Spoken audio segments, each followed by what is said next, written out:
서신서는 크게 두 가지로 나눠진다 했죠. 바울 서신, 바울이 쓴 바울 서신과 그 외에 일반 서신으로 분류되는 공동 서신 이렇게 있습니다. 지난주에 바울 서신 첫 번째를 살펴봤는데 바울의 전도 여행에 따라서 책들을 살펴보고 있었어요. 그래서 1차 전도 여행 끝나고 몇 권이라 했죠? 한 권, 갈라디아서. 2차 전도 여행 끝나고 몇 권? 두 권, 데살로니가 전후서. 3차 전도 여행 끝나고 몇 권일까요? 세 권, 로마서와 고린도 전후서. 4차 전도 여행은 몇 권일까요? 네 권. 네. 속임수 없습니다. 속임수 없이 그대로 가는 거예요. 자, 4차 전도 여행은 도대체 뭐냐? 이렇게 할 수 있는데 3차 전도 여행 때 마치고 예루살렘에 가서 체포가 됐고요. 체포가 된 상태에서 2년 동안 가이사라의 감옥에 갇히게 됩니다.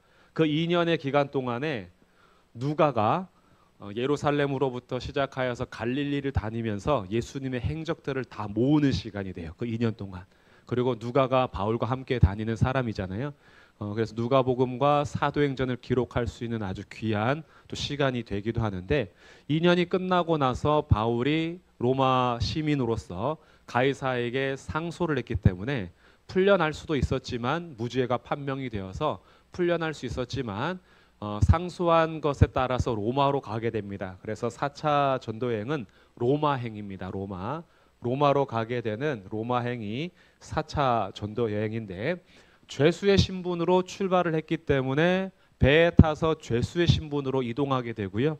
이동하는 중에 풍랑을 만나서 멜리데라는 섬에 가기도 하지만 결국에 구조가 되어서 로마로 갑니다. 그러면 죄수의 신분으로 로마에 갔으니까 여전히 뭘까요? 여전히 죄수의 신분이에요. 그래서 4차 전도여행의 로마행은 죄수의 신분으로 가택연금 상태에 있습니다. 죄수긴 죄수지만 아직 로마 감옥 아주 깊은 곳에 갇히는 것이 아니라 한 집을 마련해주고 그 집을 군인들이 지키게 합니다. 그래서 군인들이 지켜서 바울은 이 집에서 나갈 수 없는데 바울을 만나러 오는 사람들은 누구든지 만날 수 있게 했어요. 그래서 그 사람들이 오게 되면 바울이 담대하게 하나님 나라를 전파하고 예수 그리스도를 전하는 그것으로 사도행전이 마칩니다. 그래서 사도행전 마지막 부분이에요. 이때 네 권의 편지가 기록이 되는데 첫 번째가 에베소서, 두 번째 빌립보서, 세 번째 골로새서, 네 번째 빌레몬서 이렇게 네 권이 기록이 됩니다. 가택연금 상태이지만 감옥이잖아요. 그래서 이 네 권을 뭐라 부르냐 하면 옥중서신 이렇게 부릅니다. 그래서 바울의 옥중서신, 감옥에서 쓴 편지 네 권인데 이 네 권을 먼저 그러면 살펴보도록 하겠습니다. 자, 에베소서 같은 경우는요. 교회에 대해서 아주 잘 드러내는 그런 편지입니다. 교회가 도대체 무엇이냐라고 했을 때 교회는 단지 그리스도인들이 다니면서 세워가지고 간판을 붙임으로 시작된 것이 아니고 교회는 언제부터 시작된 것이냐? 1장 3절 말씀 보시겠어요? 자, 1장 3절에 찬송하리로다 하나님 곧 우리 주 예수 그리스도의 아버지께서 그리스도 안에서 하늘에 속한 모든 신령한 복을 우리에게 주시되 언제 택하셨대요? 창세전에 그리스도 안에서 우리를 택하셨다. 이 교회라는 출현은 예수님께서 오셔서 내 교회로 삼으시고 부르셨지만 이 교회에 대한 계획은 언제부터였냐 하면 창세전부터 세상을 창조하기 전부터 하나님께서 계획하셔서 택하신 자들을 부르셨다. 그래서 교회의 출현을 단지 몇 사람들이 모여서 간판을 붙임으로 시작된 것이 아니라 교회는 하나님께서 창세전부터 부르기로 결정한 자들을 불러 세운 것이기 때문에 아래에서부터 출발하는 교회가 아니고요.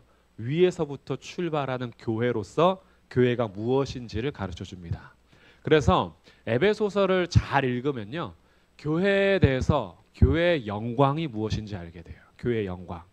교회의 영광이 단지 이 세상을 살아갈 때에 메가처치를 이루는 엄청 큰 교회들이 있죠. 사랑의 교회, 온누리 교회, 할렐루야 교회 큽니다. 정말 크고 화려하고 웅장합니다. 그래서 한국뿐만이 아니라 미국이나 아니면 다른 여러 나라들 속에 웅장하고 아주 광대한 큰 교회들이 있죠. 그런 것만 영광이냐? 그게 아니라 에베소서를 통해서 알게 되는 교회의 영광은 예수님께서 부르시는 모든 자들의 그 크기와는 상관없이 창세전부터 택함받아 기쁘신 뜻대로 세워진 모든 교회들의 모임은 하나님의 영광을 비추는 영광스러운 교회다라는 것을 배우게 됩니다. 그래서 교회가 정말 소중해지는 거예요. 교회가 그냥 남들 보기에 뭐 이렇게 얘기하면은 박수 받을 만한 교회들이 있고 부러운 교회들도 있죠. 교회도 다 잘하는 것이 있고 못하는 것이 있기 때문에 어떤 교회는 더 세상에서 유명한 교회들도 있고요. 어떤 교회는 또 세상에서 전혀 알지 못하는 교회도 있고 어떤 교회는 또 불명예스럽게 유명한 교회들도 있습니다. 욕 많이 먹는 교회들도 있죠. 근데 우리들은 사람들의 평판과는 상관없이 하나님은 교회를 무엇이라고 보느냐 이것을 가르쳐 주는 것이 에베소서예요. 그리고 에베소서를 통해서 교회의 목적을 알려주는데 그 목적이 1장 6절 이는 그가 사랑하시는 자 안에서 우리에게 거저 주시는 바 그의 은혜의 영광을 찬송하게 하려는 것이라. 12절 이는 우리가 그리스도 안에서 전부터 바라던 그의 영광의 찬송이 되게 하려는 것이라. 14절 이는 우리 기업의 보증이 되사 그 얻으신 것을 속량하시고 그의 영광을 찬송하게 하려 하심이라. 세 가지가 동일한데 교회의 목적이 나옵니다. 교회의 존재 이유는 하나님의 영광을 찬송하는 겁니다. 이것이 교회의 목적이라는 거예요. 그래서 에베소서 1장 3절부터 14절은요. 교회의 출현을 하나님의 일하심으로 보는 거예요. 그래서 3절부터 시작되는 이 복에 대해서 얘기할 때요. 3절부터 6절까지가 성부 하나님이 행하신 일이에요. 그래서 성부 하나님이 행하신 일의 목적이 뭐냐? 그의 은혜의 영광을 찬송하는 것이다. 7절부터 12절은 성자 하나님이신 예수님이 하신 일입니다. 예수님이 그 일을 하신 이유가 무엇이냐? 그의 영광의 찬송이 되게 하심이라. 13절 14절은 성령 하나님이 행하신 일이에요. 성령 하나님이 왜 이런 일을 하셨느냐? 그의 영광을 찬송하게 하려 하심이라. 그러니까 교회는 사람이 만들어낸 것이 아니고 성부, 성자, 성령 하나님께서 일하셔서 출현한 것이고 그 출현의 이유, 목적이 무엇이냐? 하나님의 영광을 찬송하는 것이다. 교회는 그래서 이 목적을 상실하면 안 돼요.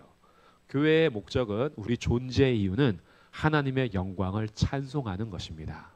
그래서 내가 오늘 교회로 존재한다라고 했을 때요. 내가 하나님의 영광과 상관없이 살아가면 내가 존재하는 게 부정되진 않지만 존재의 목적대로 살아가는 것은 잘못된 거예요.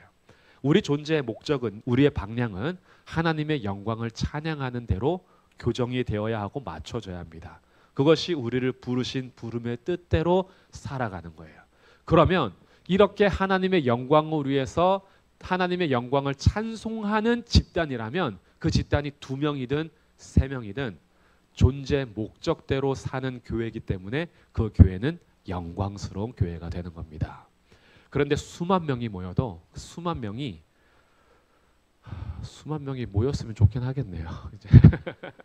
근데 수만 명이 모여 있어도 하나님의 영광이 아니라 사람의 영광이 나타나고 자신들의 영광을 드러내기 위해서 존재한다면 거기는 교회의 목적을 상실한 겁니다. 그래서 하나님 보시기에 무엇이 아름다우냐? 그것은 몇 명이 모여있든지 간에 하나님의 영광을 찬송하는 그곳을 주님은 기뻐하십니다. 우리 교회가 그런 하나님의 영광을 찬양하는 교회가 되기를 축복합니다. 우리의 목적은 분명한 거예요. 여기에서 그 어떤 누구도 하나님의 자리를 차지할 수 없습니다. 그래서 우리를 어떻게 살리셨는지, 죄로부터 어떻게 구원해 주셨는지 이런 이야기를 1장부터 3장까지 쭉 하고요. 4장부터 6장까지는 이렇게 부름을 받았으니 어떻게 살아야 할 것이냐라고 하면서 우리들의 존재에 대해서 이렇게 얘기하시는데요. 자, 4장 가보겠습니다. 4장 1절. 4장 1절. 그러므로 주 안에서 갇힌 내가 너희를 권하노니 너희가 부르심을 받은 일에 합당하게 행하라. 이제 4장부터 6장까지는 우리를 불러주신, 교회로 불러주신 하나님을 기억하고 우리가 어떤 존재인지를 분명히 알아서 부르심을 받은 일에 합당하게 행하라. 이것을 요구하고 있습니다. 그러니까 교회는 분명한 거예요. 교회는 우리가 어떻게 살아야 하는지를 배워야 하는데 그 배워가는 것 중에 하나가 하나 되게 하신 것을 힘써 지켜라. 교회는 예수님의 몸으로서 우리가 서로 한 몸 되게 하신 하나님의 일에 힘써 지켜야 하는 겸손이 필요하고 눈물이 필요하고 기도가 필요하고 친절이 필요한 거예요. 그래서 이미 우리를 하나 되게 하신 분이 성령님이시기 때문에 우리는 그 안에서 힘써 하나됨을 지켜간다. 그리고 13절에 보시면 우리가 다 하나님의 아들을 믿는 것과 아는 일에 하나가 되어 온전한 사람을 이루어 그리스도의 장성한 분량이 충만한 데까지 이르리니 우리는 계속 자라나야 된다.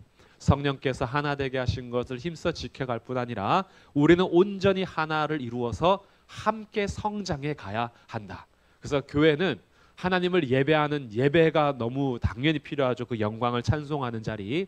그리고 교회는 양육이 필요합니다. 서로에게 주신 직분과 은사를 따라서 섬김으로 양육하여 성장하는 도록 도와주는 데가 또 교회여야 하는 거죠.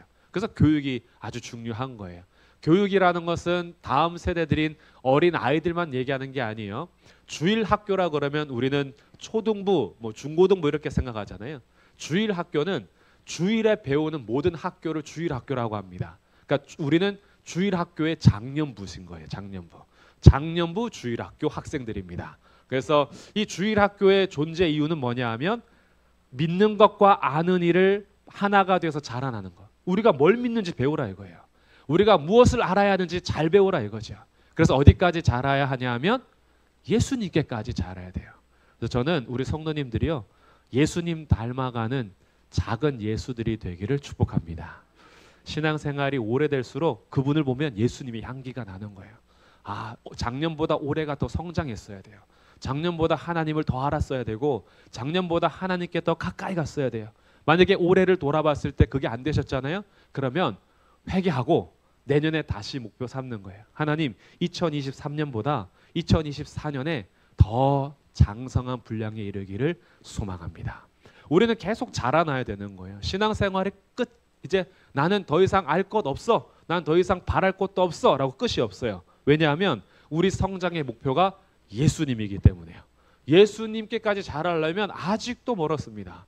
그래서 저는 올해 우리의 신앙생활보다요, 내년이 하나님 앞에 더 자라나기를 축복합니다. 이런 목표를 가지고 함께 서 가는 거죠. 그렇게 해서 우리가 예수님께까지 자라기 위해서는 어떻게 해야 되는지를 구체적으로 말씀을 가르치는 게 6장까지의 내용입니다. 남편으로서, 아내로서, 자녀로서, 부모로서, 직장에서 종으로서, 상전으로서 너희가 세상에서 어떤 말을 해야 되고 어떤 행동을 해야 되는지 이런 것들을 구체적으로 설명하는 것이 에베소서 후반부가 되겠습니다. 그래서 에베소서는 교회가 무엇인지를 아주 분명하게 가르쳐준다. 자, 빌립보서입니다. 빌립보서는요, 빌립보 교회에다가 편지를 쓰는 건데 빌립보 교회는 아주 귀한 교회였어요. 자, 1장 3절 보시면 내가 너희를 생각할 때마다 나의 하나님께 감사하며 간구할 때마다 너희 무리를 위하여 기쁨으로 항상 간구함은 너희가 첫날부터 이제까지 복음을 위한 일에 참여하고 있기 때문이라. 빌립보 교회가 왜 이렇게 귀한 교회냐 하면 바울이 전도하러 다니는 주의 일에 동참하는 교회가 빌립보 교회였습니다. 첫날부터 지금까지 약 8, 9년이 지나는 때거든요.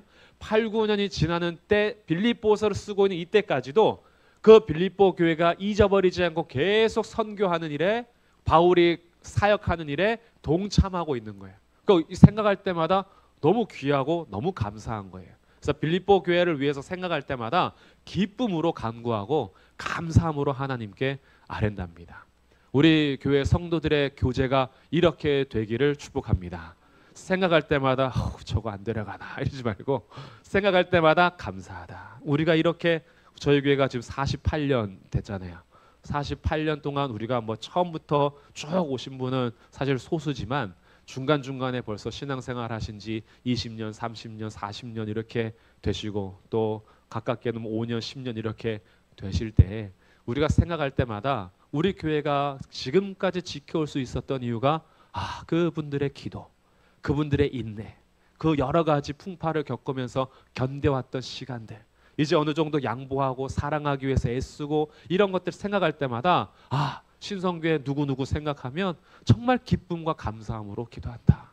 그리고 지금 여기에서 함께하지 못하더라도 여기 있었던 수많은 성도들, 여기를 지나갔던 수많은 목회자들, 여기에서 함께 신앙생활하며 알고 있는 그런 분들 생각하면서 함께 기도하고 있다면 그게 얼마나 기쁨이에요.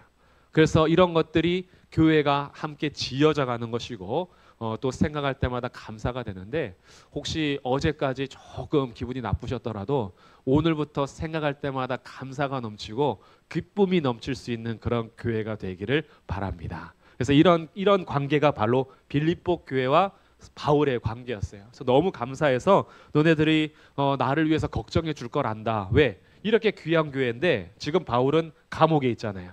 그러니까 빌립보 교회 성도들이 얼마나 마음을 애썼겠어요.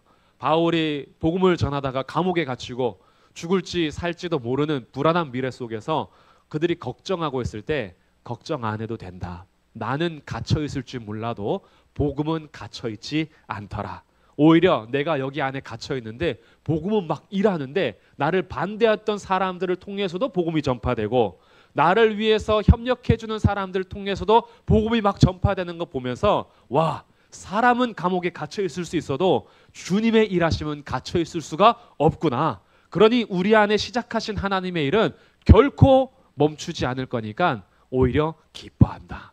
그래서 걱정하고 있을 빌립보 교회 성도들에게 기뻐하라. 주 안에서 기뻐하라. 이렇게 편지하는 것이 빌립보서입니다. 그래서 성도의 아름다운 교제를 좀 볼 수 있는 것이 빌립보서고요. 여기 안에서 예수님을 닮아가는 것이 무엇인지를 우리에게 소개해 주면서 우리 안에서 하나님을 쭉 바라보고 교제할 수 있도록 하는 것이 빌립보서가 되겠습니다. 자, 골로새서인데요. 골로새서도 감옥에서 쓰는 편지인데 특별히 이 골로새서는 예수님에 대해서 많이 씁니다. 예수님이 누구신지를 조금 더 밝혀주는 것이 골로새서입니다.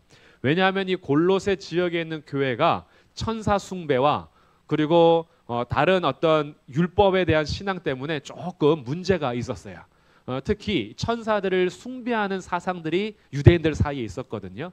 왜냐하면 천사가 메신저가 되어가지고 말씀을 전해주니까 이 천사들이 영적인 피조물로서 그 천사 앞에 엎드리는 경우들이 생겼습니다. 그리고 율법을 지켜야 된다라는 그 교사들의 가르침 때문에 예수님을 믿는 믿음으로만 안 되고 안식일도 지켜야 되고 유월절도 지켜야 되고 모든 율법들을 다 지켜야 된다라는 그런 것들이 전파가 되면서 골로새 교회가 조금 위기에 빠졌는데 그때의 골로새서를 통해서 전해주는 거예요. 누구를 전해주냐 하면 우리를 건져내신 분이 어떤 분이신지 아냐라는 거예요. 1장 보시면 1장 14절입니다. 그 아들 안에서 우리가 속량 곧 죄사함을 얻었다. 그는 보이지 아니하는 하나님의 형상이시요 모든 피조물보다 먼저 나신 이시니 만물이 그에게서 창조되되 하늘과 땅에서 보이는 것들과 보이지 않는 것들과 왕권들이나 주권들이나 통치자들이나 권세들이나 만물이 다 그로 말미암고 그를 위하여 창조되었다. 예수님 이야기거든요. 예수님이 다 창조하신 창조주이시며 보이지 않는 천사들도 다 그가 만드신 거야. 그리고 18절 그는 몸인 교회의 머리다. 교회의 머리는 바로 예수님이시다. 그리고 예수님은 18절 끝에 친히 만물의 으뜸이 되려 하시며 아버지께서는 모든 충만으로 예수 안에 거하게 하시고, 그러니까 예수님이 얼마나 대단한 분인지를 소개하면서 그 예수님 안에서 우리에게 가르쳐주는 바. 26절입니다. 이 비밀은 만세와 만대로부터 감추어졌던 것인데 성도들에게 나타났고 하나님이 그들로 하여금 이 비밀의 영광이 이방인 가운데 얼마나 풍성한지를 알게 하려 하심이라. 이 비밀은 너희 안에 계신 그리스도니 곧 영광의 소망이니라. 우리에게 감추어졌던 것이 있는데 그 감추어졌던 비밀이 뭐냐 하면 바로 그리스도시다. 이제 그리스도를 너희가 알게 되었다. 그러니 2장 6절 그러므로 너희가 그리스도 예수를 주로 받았으니 그 안에서 행하고 그 안에 뿌리 받고 그 안에서 서야 된다. 그래서 우리로 하여금 16절, 2장 16절. 그러므로 먹고 마시는 것과 절기나 추화로나 안식일을 이유로 누구든지 너희를 비판하지 못하게 하라. 예수 그리스도 안에서 이미 다 이루어진 것이기 때문에 너희들 절기 지키는 이런 문제로 비판받지 마라. 2장 18절 아무도 꾸며낸 겸손과 천사 숭배를 이유로 너희를 정죄하지 못하게 하라. 왜? 우리는 천사보다 더 위대하신 예수님을 주로 받은 사람들이기 때문에 다른 것에 뿌리 내릴 필요가 없다. 예수님께만 뿌리 내리면 더 이상 천사를 숭배하지 않아도 되고 절기들이나 날들을 지키지 않아도 돼. 예수님을 섬기는 건 모든 것에서 자유함을 얻는 것이다 라고 우리에게 선언을 해줍니다. 그러니까 예수님에 대해서 얘기하면서 예수님의 위대하심과 예수님이 어떤 분이신지를 골로새 교회에 편지를 통해서 알려주는 것이 골로새서입니다. 그리고 나서 이제 빌레몬서는 개인에게 쓰는 편지인데요. 빌레몬서는 빌레몬에게 쓰는 편지입니다. 빌레몬에게 편지를 쓰게 된 이유는 오네시모라는 종 때문인데, 바울이 감옥에 갇혀 있는 동안에 오네시모라는 사람이 바울에게 아주 유익한 종이 되었습니다. 원래 처음 만났을 때는 무익한 종이었는데 그가 복음을 받아들였어요. 복음을 받아들이고 나서 복음으로 귀한 동력자가 되었는데, 근데 문제 해결할 게 하나 있었습니다. 이 오네시모가 주인을 도망친 종이었다라는 거예요. 노예. 근데 그 주인이 빌레몬입니다. 근데 빌레몬이 정말 귀한 사람이라서 빌레몬에게 오네시모를 다시 돌려보내면서 그가 우리 주인과 노예의 관계를 뛰어넘어 그리스도 안에서 서로 동력자 형제로 받아주면 좋겠다. 이런 권면을 하는 편지가 빌레몬서입니다. 그리고 이 안에는요, 정말 짧은 서신임에도 불구하고 너무나 아름답고 도전적이거든요. 우리 그리스도인들의 관계가 지금 주인과 종의 어떤 노예 생활을 하는 그런 사회가 아님에도 불구하고 우리는 은근히 주되는 역할을 하는 자들이 있는가 하면 종의 역할을 하는 사람들이 있거든요. 근데 이것을 그리스도 안에서 뛰어넘게끔 해주는 것이 빌레몬서입니다. 그래서 빌레몬서는 서로를 받아들일 때에 그리스도 안에서 서로 형제 이상으로 받아줄 수 있는 사랑과 화해를 요구하는 것이 빌레몬서입니다. 그래서 내 안에서 용서를 안 하고 법적으로 가도 정당한 그런 그 관계가 될 때가 있어요. 이거는 법적으로 봐도 사실은 정당한 거야 라고 하는데, 빌레몬서는 그 법적인 정당함을 뛰어넘어 그리스도 안에서 그것을 품고 오히려 형제 삼을 것에 대해서 요구하는 서신이기 때문에 도전이 많이 되고요. 그리고 이것을 바울이 억지로 진행하지 않고 빌레몬에게 맡깁니다. 맡기면서 이런 일들도 단지 위에서 지시해서가 아니라 그리스도의 사랑과 믿음 안에서 본인이 받아들일 수 있는 만큼 해주기를 원하는 간절한 바람이 빌레몬서에 담겨 있어요. 그래서 주의 일을 하더라도 억지로 되지 않게끔. 이런 거 있잖아요. 우리가 교회에서 서로 일을 할 때도요, 그냥 위에서 지시해서 억지로 하는 게 아니라 정말 함께 하면 좋긴 하겠는데 자발적으로 할 때 진짜 제일 아름답거든요. 자발적으로 하는 거. 그럼 이 자발적으로 하기 위해서 권면하는 내용들이에요. 자발적으로 주의를 하기 위해서 권면하기 때문에 조심스러운 겁니다. 강요가 되지 않으면서도 그러나 또 무작정 기다리지만 않는 이런 그 줄타기를 하고 있는 듯한 느낌이 빌레몬서예요. 용서하기를 강요하긴 하지만 억지가 되지 않고 그가 자발적으로 용서하고 받아들일 수 있도록 권면하는 이 사도로서, 그리고 선생으로서, 그들을 지도하는 목회자로서 권면하는 내용이 이 빌레몬서가 되겠습니다. 그래서 우리 빌레몬서를 통해서 그리스도 안에서 사랑하는 형제의 관계가 어떤 건지 도전을 받게 됩니다. 이렇게 4차 로마행에 가서 감옥에서 내곤을 쓰고요. 1차 석방을 합니다. 1차 석방을 했을 때 아마도 바울은 저기 자기가 가고 싶었던 서바나를 다녀오지 않았을까 이렇게 생각을 하는데, 1차 석방하고 나서 쓰는 편지가 두 권 있어요. 디모데 전서와 디도서입니다. 이거는 이제 목회 서신이라고 하는데 디모데에게 쓰는 편지와 디도에게 쓰는 편지입니다. 그리고 다시 감옥에 가게 되거든요. 2차 감옥에 가게 되는데 2차 감옥에 가서는 바울이 순교를 하게 됩니다. 그래서 이때가 64년인데요. 64년 로마 대화재가 일어났을 그 시기에 바울도 참수형을 당해서 죽습니다. 그 참수형 당하여 죽기 전에 마지막 쓰는 편지가 디모데 후서입니다. 그래서 이제 3권 남았어요. 디모데 전후서와 디도서인데, 디모데 전후서는 디모데라는 젊은 목회자에게 권면하는 내용이고요. 교회를 어떻게 세워야 하는지, 교회의 조직에 대한 이야기도 나옵니다.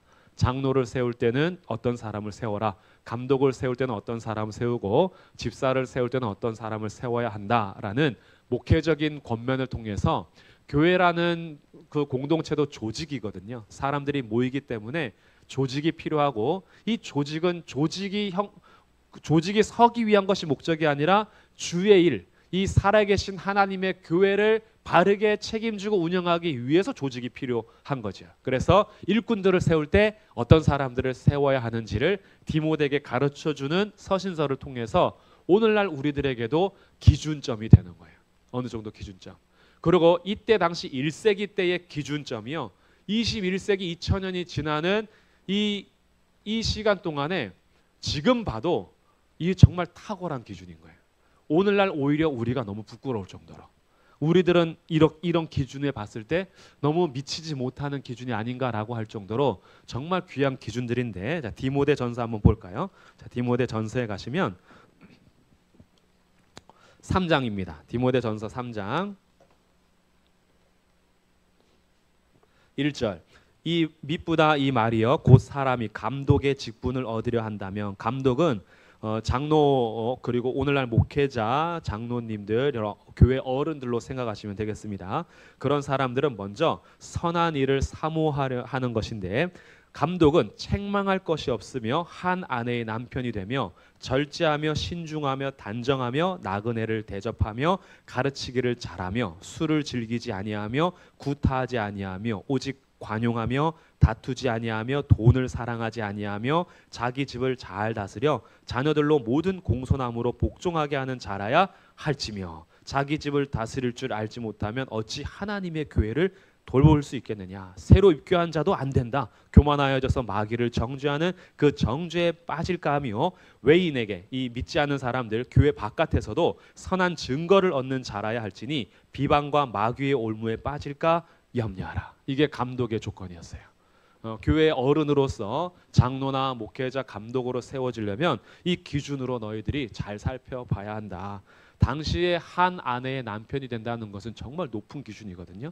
오늘날은 너무나 당연한 일부일처제지만 당시에는요 그러지 않는 거예요. 그러니까 교회의 지도자는요 세상하고 다른 윤리적인 기준이 있는 거예요. 하나님이 원래 세웠던 남편과 아내의 정말 일부일처제, 이것이 교회 안에서 지도자들이 모본을 보여야 한다. 술을 즐기지 않는 거요. 당시에는 문화 자체가 술 문화로 많이 있을 때, 그때 교회의 감독들은 술을 즐겨서는 제대로 판별을 하지 못하고 술이 완전히 우리 이성을 마비시키기 때문에 그것도 안 돼. 구타의 문제, 노예를 함부로 대하고, 그리고 주인으로서 함부로 하는 어떤 구타적인 문제, 이거 다 안 되고, 돈도 사랑하면 안 되고, 자녀들도 잘 돌봐야 되는 이런 기준들이 21세기 오늘 우리의 기준으로도 낮은 기준이 아니에요. 정말 높은 도덕성을 요구했고요. 지도력을 요구했습니다. 왜 그럴까요?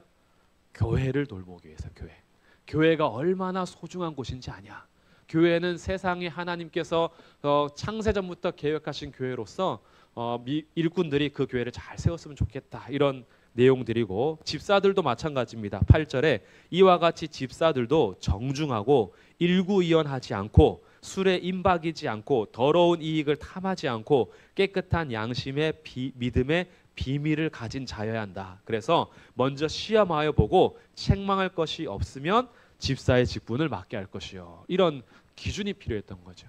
이것은 정말 하나님의 교회를 소중히 생각할 때에 조직으로서 아름답게 세워가야 하는 것을 우리에게 모범으로 보여준 겁니다. 그래서 디모데 전서도 교회를 어떻게 세워야 할지, 디도서도 비슷합니다. 디도서는 그레데 섬에서 목회하는 디도에게 편지를 쓰면서 그곳에서도 감독의 직분을 어떻게 해야 되는지 비슷한 내용들을 통해서 교회를 세우게끔 하고요. 마지막 디모데후서는 순교를 앞두고 쓴 거기 때문에 이 개인적인 어떤 감정의 절절함이 많이 표현되는 게 디모데후서입니다. 자, 디모데후서 이제 마지막으로 볼 건데요. 자, 디모데후서에서 그가 원하는 것이 무엇이냐 한번 보겠습니다. 1장 8절입니다.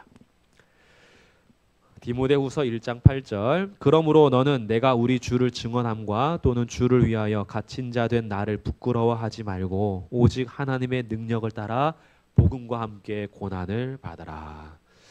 그가 이제 마지막 어찌 보면은 유언과 같은 그 편지가 디모데후서거든요. 근데 디모데후서에서 후회하지 않습니다. 뭘 후회하지 않냐면 복음을 전하다가 감옥에 갇힌 것, 내가 이제 이 복음 때문에 죄수가 되어서 죽게 된다는 것 후회하지 않아요. 오히려 후회하지 않고 뭐라고 하냐면 너도 복음과 함께 고난을 받으라. 그리고 나를 부끄러워하지 마라. 이 왜 그럴까요? 우리가 복음 때문에 고난을 당하고 감옥에 갇히는 건 부끄럽지 않다는 확신이 있기 때문이에요. 그리고 이 길을 초대하고 있습니다. 유언과 같은 이 장면에서 자기의 참 아들 된 디모데 목회자에게 그 길을 같이 초대하고 있다는 건 이 죽음의 길, 고난의 길이 얼마나 영광스러운지를 알고 있는 거예요. 그래서 2장에 가시면 2장 1절 내 아들아 그러므로 너는 그리스도 예수 안에 있는 은혜 가운데 강하고 우리가 정말 강해져야 하는 것은 어디냐 하면 예수 안에 있는 은혜 가운데서 강해지는 거예요. 그래서 그 은혜 속에서는요 우리가 평소에는 너무나 부드러운 사람인 것 같은데 그리스도의 은혜 안에서는 이 사람이 결코 포기하지 않는 고집이 있고 강함이 있는 거예요. 그 목에 칼이 들어오든 어떤 유혹이 오든 견뎌낼 수 있는 이 강함이 있는 거죠. 은혜 안에서. 그리고 2절에 내가 많은 증인 앞에서 내게 들은 바를 충성된 사람들에게 부탁하라. 계속해서 어떻게 해요? 제자를 양성할 것을 요구합니다. 우리만 고난받고 끝나는 것이 아니라 계속 충성된 증인들을 만들어낼 수 있도록 제자화하고 다른 사람들을 계속 가르치면서 2장 3절 너는 그리스도 예수의 좋은 병사로 나와 함께 고난을 받으라. 이것이 유언인 거예요. 우리 그리스도 예수의 일꾼으로 좋은 병사로 우리 고난을 같이 받자. 그리고 4절에 병사로 복무하는 자는 자기 생활에 얽매이는 자가 하나도 없느니 이는 병사로 모집한 자를 기쁘게 하려 함이라. 9절 복음으로 말미암아 내가 죄인과 같이 매이는 데까지 고난을 받았으나 하나님의 말씀은 매이지 아니하니라.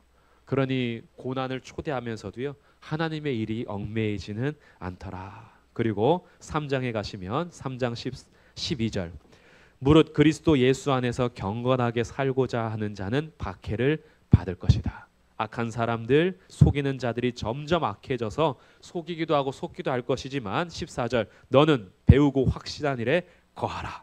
내가 누구에게서 배운 것을 알며 어려서부터 성경을 알았나니 너는 그 성경 말씀에 굳건하게 뿌리 내리고 있어야 한다.